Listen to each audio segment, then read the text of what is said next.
ಮನೆ ಮೇಂಟೆನೆನ್ಸ್ ಜೊತೆಗೆ ಮನೆ ಇಂಪ್ರೂವ್ಮೆಂಟ್ನ ಕೂಡ ಮಾಡ್ಕೊಬೋದು ಈ ಪ್ರಾಡಕ್ಟ್ಸ್ನ ಯೂಸ್ ಮಾಡೋದ್ರಿಂದ. ಸೊ ಫಸ್ಟ್ ಒನ್ ಬಂದು ಈ ಲಿಂಟ್ ರಿಮೂವರು. ನಾರ್ಮಲಾಗಿ ಯಾವುದಾದ್ರೂ ಬಟ್ಟೆನ ವಾಶ್ ಮಾಡಾದಮೇಲೆ ಕೆಲವೊಂದು ಡಸ್ಟ್ ಪಾರ್ಟಿಕಲ್ಸ್ ಆಗಿರ್ಬೋದು, ವೈಟ್ ಪ್ಯಾಚಸ್ ಆಗಿರ್ಬೋದು ಕಾಣಿಸ್ತಿರುತ್ತೆ. ಸೊ ಅದನ್ನು ಈಸಿಯಾಗಿ ರಿಮೂವ್ ಮಾಡ್ಬೋದು ಈ ಒಂದು ಲಿಂಟ್ ರಿಮೂವರಿಂದ. ಇದನ್ನು ನೀಟಾಗಿ ವಾಶ್ ಮಾಡಿ ಮತ್ತೆ ರಿಯೂಸ್ ಕೂಡ ಮಾಡ್ಬೋದು. ಇನ್ನು ಸೆಕೆಂಡ್ ಒನ್ ಬಂದು ತುಂಬ ಕ್ಯೂಟಾಗಿರೋ ಅಂಥ ಟೊಮೆಟೊ ಥರನೇ ಕಾಣಿಸೋ ಅಂಥ ಈ ಸೆರಾಮಿಕ್ ಪಾಟ್ಸು. ಇದನ್ನು ನೀವು ಸಾಲ್ಟ್ ಅಥವಾ ಪೆಪ್ಪರ್ ಪುಡಿನ ಹಾಕಿ ಇಟ್ಕೊಳ್ಳೋಕ್ಕೆ ಯೂಸ್ ಮಾಡ್ಕೊಳ್ಬೋದು. ತುಂಬ ಯೂಸ್ಫುಲ್ ಆಗುತ್ತೆ ಈ ಒಂದು ಪ್ರಾಡಕ್ಟಿಂದ. ನೋಡೋದಕ್ಕೂ ತುಂಬ ಅಟ್ರಾಕ್ಟಿವ್ ಆಗಿದೆ.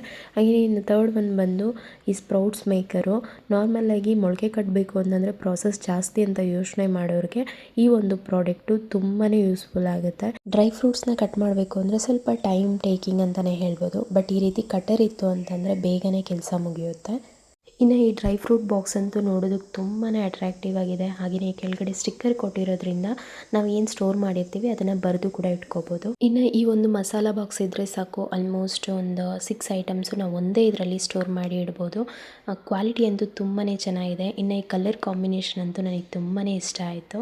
ಇನ್ನು ಈ ಶುಗರ್ ಮತ್ತು ಟೀ ಕಂಟೈನರ್ಸು ಆಲ್ಮೋಸ್ಟ್ ಒಂದು ಹಾಫ್ kg ಆದರೂ ಇಡಿಸುತ್ತೆ.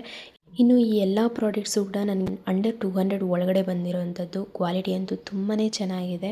ಯಾರಿಗೆಲ್ಲ ಲಿಂಕ್ಸ್ ಬೇಕು ಲಿಂಕ್ ಅಂತ ಕಮೆಂಟ್ ಮಾಡಿ. ಇನ್ನಷ್ಟು ವೀಡಿಯೋಸ್ಗೋಸ್ಕರ ಫಾಲೋ ಮಾಡಿ. Thank you.